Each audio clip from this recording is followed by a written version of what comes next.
hmm These five minors named? Yes. Mm. Does every employee of every state understand? Yeah. hmm That I didn't receive actual notice of the hearing? No. Mm-mm. The restraint provisions enforcement? Yeah. hmm Of the VAWA 18 U.S. Code 2265? Right. Is different? Yes. Than the FFCA? Yes. Full Faith and Credit Act.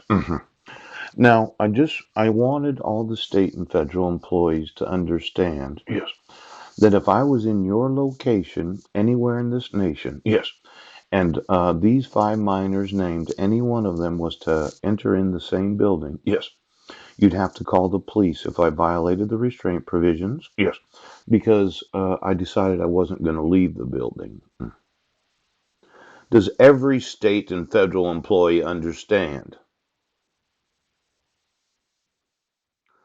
Now, you said I didn't have the right to sue the state employees for the knowledge of fraud, waste, mismanagement, abuse, and corruption. Yes. But the FFCA says, yes, that they have to enforce this court order.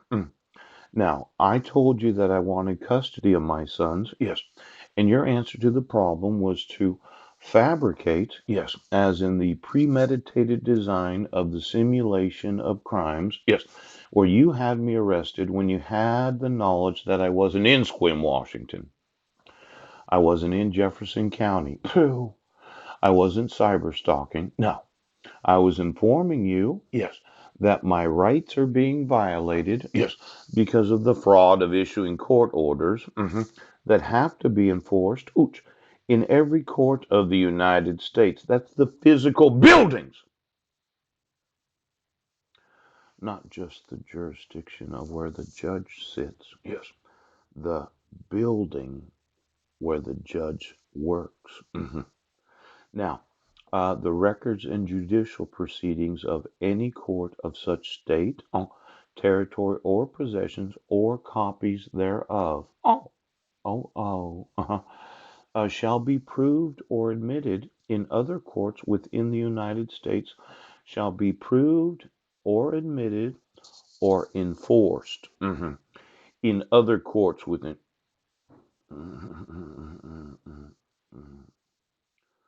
Could you just get me? Yes. Every physical location of every piece of property, yes, where every state employee works, yes, in every state of the United States.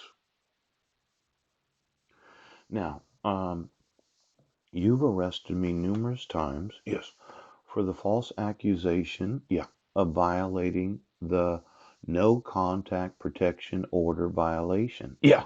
hmm And for some reason, when I inform you, yes, that my rights are being violated, yes, you continue to enforce this protection order, yes, that is enforceable, yes, in every state location and all federal locations of every employee, yes, of the United States. Now, when I told you, yes, that it was against the law, you said, well, we just are not going to remove it, pooch, because we've certified the copies. Yes. We filed them with the county clerk. Yes. We served you in the Sequim Public Library, pooh. And then we served someone, other than yourself, Exhibit B, Jack. Yes. Exhibit B. Now, you cannot serve anyone other than the respondent. But you did return of service on August 27th of 2015. Do you see named anyone other than the respondent? No, no, no. But for some reason, each of these dismissals, yes, is actually enforceable in every court of the United States. Now, let's say you're an employee of the state. You're an employee of the federal government. You have knowledge of the fraud, yes, of issuing this for 10 years, yes, without any actual due process.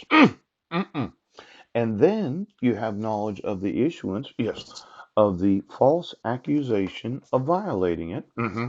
known as the dismissal without prejudice right now.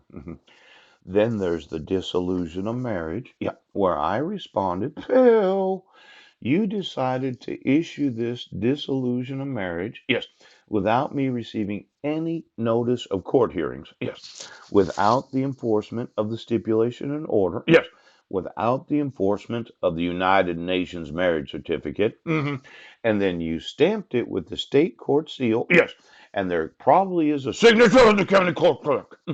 And then there's the certified copies of it that I never received. Oh, now, for some reason, you seem to think that I should not be upset about this.